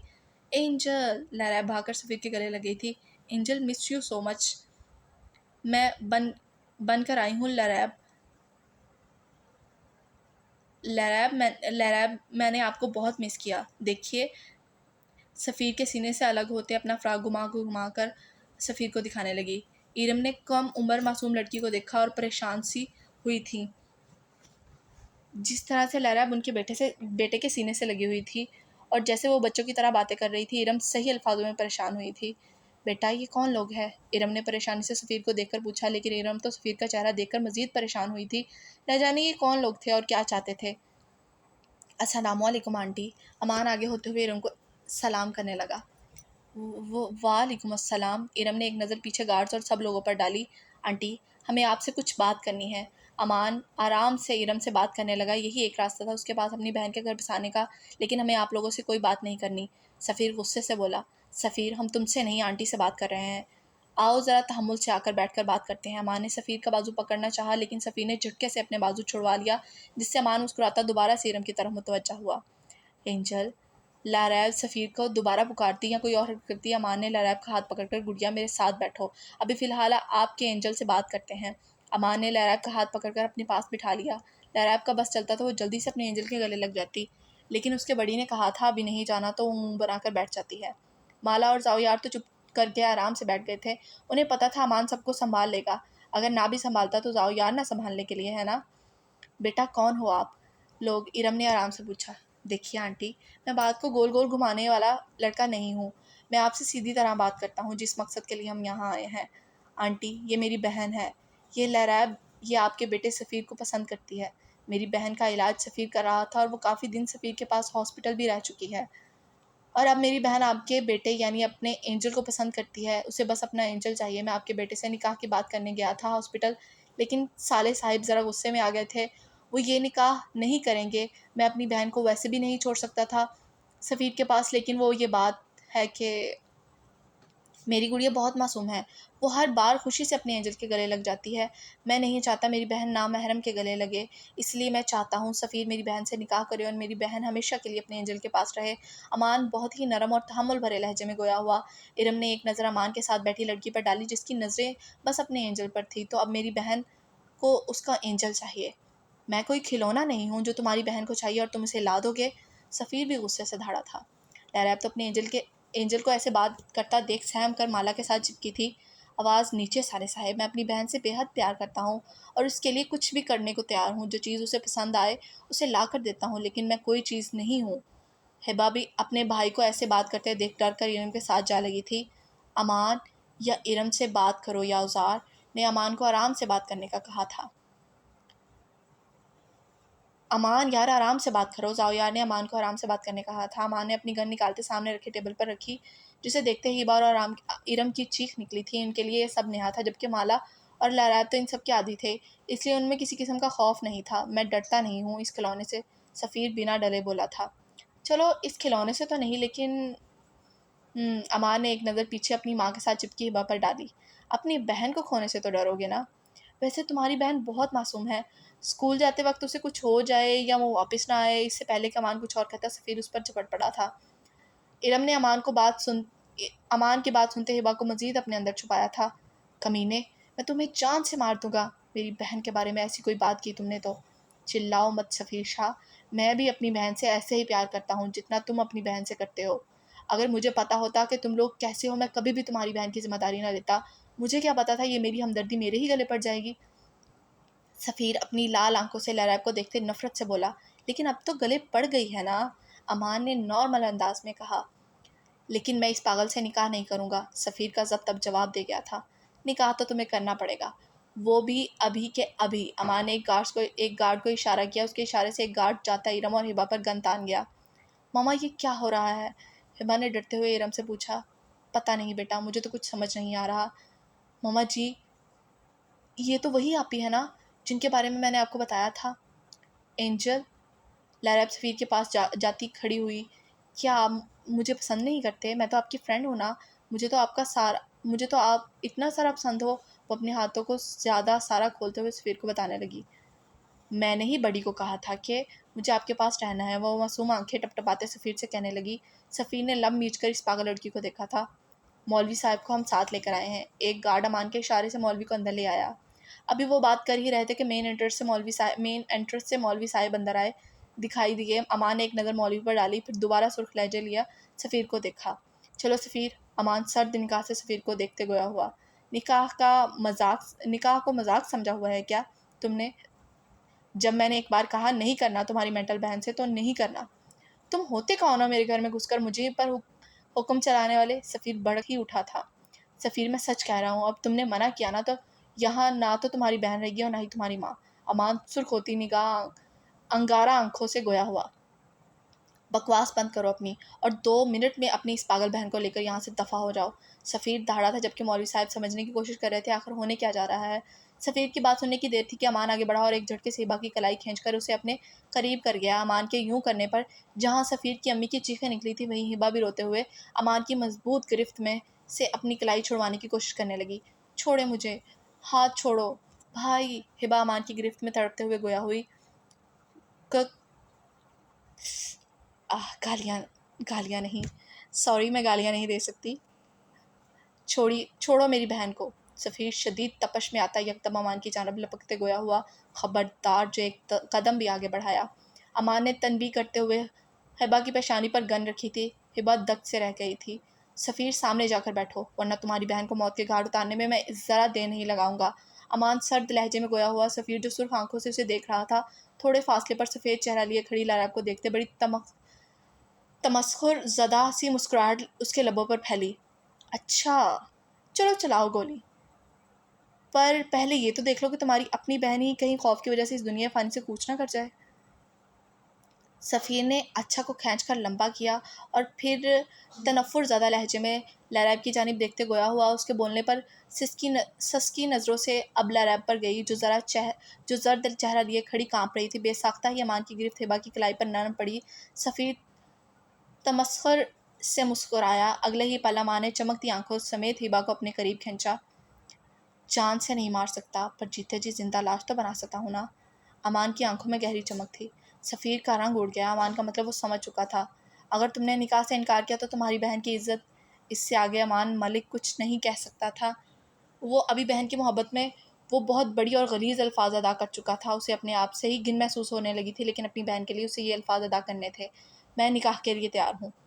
हिबा को छोड़ दो। सफ़ीर बेतासुर चेहरे से गोया हुआ। उसे यकीन था ये वहशी बदमाश गुंडा उसकी बहन के साथ कुछ भी कर सकता है, सिर्फ अपनी बहन की खातर। अमान ने अपनी बहन की मोहब्बत में इतनी बड़ी बात कर डाली थी, वही सफ़ीर ने अपनी बहन की मोहब्बत में खुद की कुर्बानी दे डाली थी। अमान ने हिबा की कलाई छोड़ी तो वो भागती हुई माँ के गले से लिपटी ज़ारो-कतार रोने लगी। अमान लरैब के हाथ पकड़ता उसको लाउंज में सोफे पर बैठा गया। अमान की सवालिया नज़रों से देखने पर सफ़ीर शिकस्ता कदम उठाता सोफे तक आया, फिर लरैब के बराबर बैठा। बड़ी, ये क्या हो रहा है? गुड़िया कुछ नहीं, ये जो अंकल है ना, ये एक गेम खेल रहे हैं। कैसी गेम बड़ी?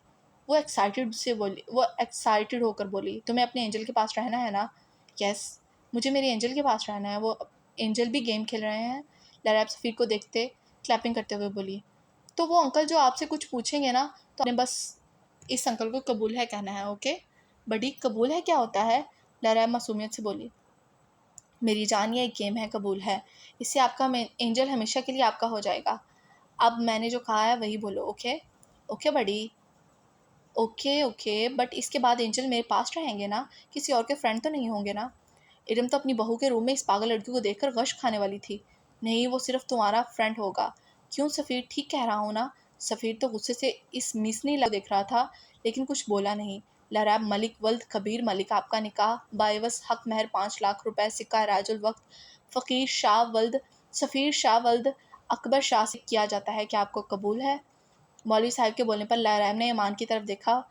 यस, कबूल है। लरैब बच्चों की तरह ज़ोर ज़ोर से सर हिलाने लगी। अमान मध्यम सा मुस्कुराता गोया हुआ। यस, कबूल है। दूसरी तरफ भी मौलवी के पूछने पर लरैब ने फरमाबरदारी से इस बात में बच्चों की मात सर हिलाया गोया हुई। फिर एक पूछने पर वो अपने एंजल के लिए चुपचाप यस बोल चुकी थी। और मौलवी साहब सफ़ीर शाह की तरफ मुतवज्जा हुए। सफ़ीर शाह वल्द अकबर शाह, आपका निकाह बाइवस हक महर 5 लाख रुपए सिक्का राजुल वक्त लरैब मलिक वल्द कबीर मलिक से किया जाता है। क्या आपको निकाह कबूल है? सफ़ीर ने बेबस नज़र अपनी माँ और बहन पर डाली, जो आंखों में आंसू लिए सब कुछ देख रही थी। इर्द गिर्द अब से राइफल्स थामे गार्ड्स खड़े थे। एक नज़र सामने बैठे जल्लादों अमान ज़ाओयार पर डाली, जिनको रहम नहीं आ रहा था। वो भी 3 दफ़ा कबूल कहकर लरैब को अपनी ज़िंदगी में शामिल कर चुका था। मुबारक हो अमान। ज़ाओयार के गले लगता खुशी से बोला। अमान ने इरम और हिबा के इर्द गिर्द से गन्स हटवाई थी, क्योंकि उनका मकसद पूरा हो चुका था। अब सब गार्ड्स बाहर खड़े थे। मुबारक हो सफ़ीर। अमान ने उसके गले लगना चाहा, लेकिन सफ़ीर ने बेतासुर निगाहों से उसकी जानिब देखते अपना हाथ खड़े किए उसे खुद से दूर के रखा। अमान खामोश हो गया, फिर मुस्कुराते उसके कंधे पर अपना भारी हाथ रख गया। मेरी बहन अब तुम्हारे हवाले है। ज़रा सा भी नुकसान या चोट पहुँचाई जानो, तुम्हारा नक्शा तहस नहस करने में देर नहीं लगाऊंगा जीजा जी।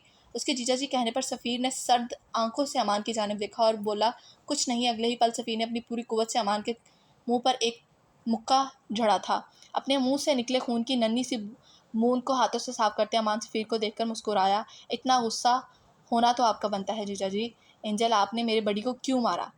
मैं आपसे नाराज़ हो गई। लैला अब आपसे कट्टी। लैला मुंह फुलाए सफ़ीर को कहती अमान के गले लग गई थी। बड़ी, अब मैं यहाँ रहूँगी क्या? एंजल, अपने एंजल के पास? हाँ, अब तुम अपने एंजल के पास ही रहोगी गुड़िया। याहू! लैला जल्दी से सफ़ीर के पास गई। उसके गालों पर अपने नरम नाजुक लब रख चुकी थी। सफ़ीर एकदम घबरा गया। तो ये पागल लड़की से ये कह रही थी मैं नाराज़ हूँ आपसे, और अब उसके गले लग चुकी थी। और जाओ यार, माला भी एक दफ़ा ठटक गए थे। ये सबके सामने उनकी बहन ने क्या कर दिया था? उन्हें लग चुका था कि बेचारे सफ़ीर की ज़िंदगी अब आसान नहीं है। माला ने अपने मुंह के आगे हाथ रखकर अपनी हंसी दबाई। एंजल, अब बस मैं आपके पास रहूँगी। याहू! उसे तो पता ही नहीं था क्या कर चुके हैं, लेकिन सफ़ीर ने सुर्ख नज़रों से लैला को देखते उसका बाजू पकड़े उसको खुद से पीछे किया। मैं आपसे दोबारा से नाराज़ हो गई हूँ। आपने मुझे बहुत ज़ोर से धक्का दिया। लैला सूसू कर बोली। सफ़ीर के झटके पर लैला को याद आया था कि वो तो नाराज़ थी। आंटी, मुझे माफ़ कर दे। मैं जानता हूँ मेरा तरीका गलत था, लेकिन मेरी बहन आपके बेटे को पसंद करती है, इसलिए मुझे ये सब करना पड़ा। हाँ, मैं खुदगर्ज़ बन गया था।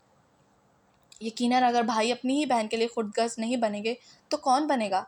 इरम शाह तो कुछ के लायक ही नहीं रही थी, सो वो चुप रही। आंटी, उम्मीद करता हूँ आप मेरी बहन का ख्याल रखेंगे और जीजा जी मेरी बहन आपसे ज़रा रूठ गई है, उम्मीद करता हूँ आप उसे मांगेंगे प्यार से। अमान सफ़ीर को देखते मुस्कुराते हुए बोला। सफ़ीर ने गुस्से से मुंह फेर लिया। अमान, ज़ाओयार और माला लरैब से मिलते जा चुके थे, लेकिन लरैब को अपने एंजल के पास रहना था तो वो खुश थे। ज़ाओयार का माजी। अगले दिन शुमाइला ने नवाज़ के लिए अपने हाथों से खाना बनाया था। अभी वो किचन में काम करते निकल रही थी कि सामने से आते ज़ाओयार से उसकी टकरी। ज़ाओयार एक 23 साल खूबसूरत हट्टा कट्टा बेहद खूबसूरत लड़का बन चुका था, जिसे देखते ही हवस की पुजारी शुमाइला की तो राल टपकने लगी। ज़ाओयार शुमाइला की तरफ देखे किचन में चला गया। शुमाइला ने इस अकड़ू लड़के को देखा, ये कौन है? शुमाइला ने अजीब नज़र से ज़ाओयार को देखा। शुमाइला ने इससे बनने का सोचा, लेकिन ज़ाओयार ने इसे ऐसा कोई मौका ही नहीं दिया। वो किचन में अपने लिए खाना निकालते अपने कमरे में जा चुका था। ये लड़का इस घर में कौन है? नवाज़ ने क्यों नहीं बताया इसके बारे में? वो बाद में नवाज़ का सोचकर अपने कमरे में चली गई। सरकार, ये घर में माला और आपके अलावा कौन रहता है? क्यों? तुम क्यों पूछ रही हो? वैसे ही वो आज एक लड़का नज़र घर में मुझे। हाँ, वो मेरा भतीजा है, लेकिन उसकी हैसियत नौकरों जैसी है, उससे दूर ही रहो तो बेहतर है। जी जी सरकार। शुमाइला ने नवाज़ के डर से हाँ कर दी, लेकिन दिल में अब उसके लड़के को देखने के लिए चाहत जागने लगी थी। हाँ, कितना खूबसूरत लड़का है, और उसकी आंखें।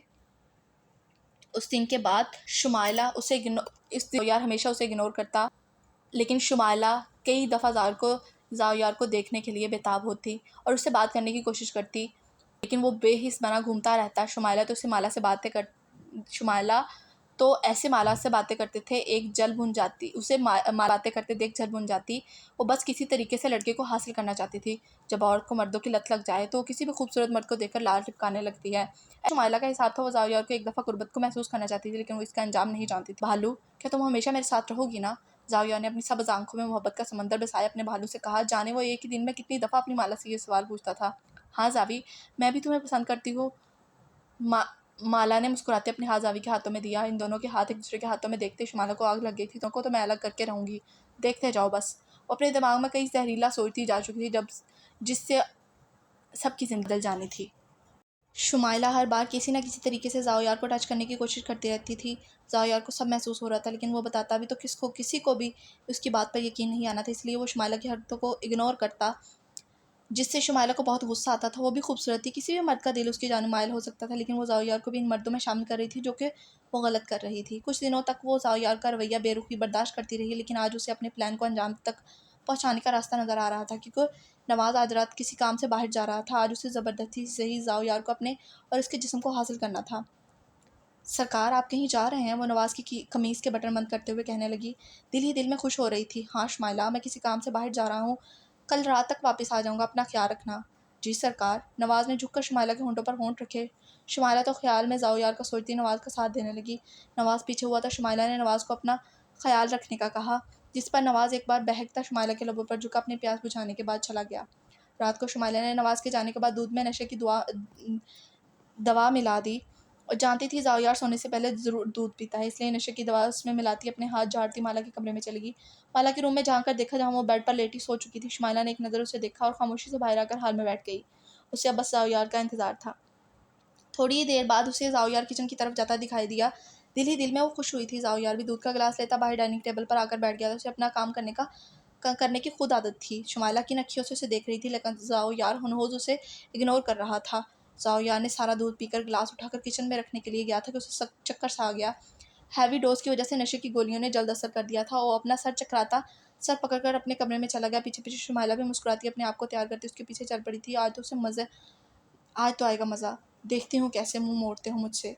वो खुले गले वाली कमीज़ पहनी, जिससे उसका गला सारी गहराइयाँ नज़र आ रही थी, जो कि किसी मर्द को बहकाने के लिए काफ़ी थी। ज़ाओयार को कमरे में आकर ज़्यादा चक्कर आने लगे थे, इससे पहले कि वो संभलता, और अपने पीछे किसी की मौजूदगी महसूस करके वो मुड़ा और पीछे खड़ी शुमाइला को देखकर वो हैरान हुआ था। आप आप यहाँ? वो अटकते हुए अपने चकराते सर के साथ बोला, जिसे ड्रेसिंग के साथ उसके सामने खड़ी थी। उसे किसी अनहोनी का एहसास होने लगा था।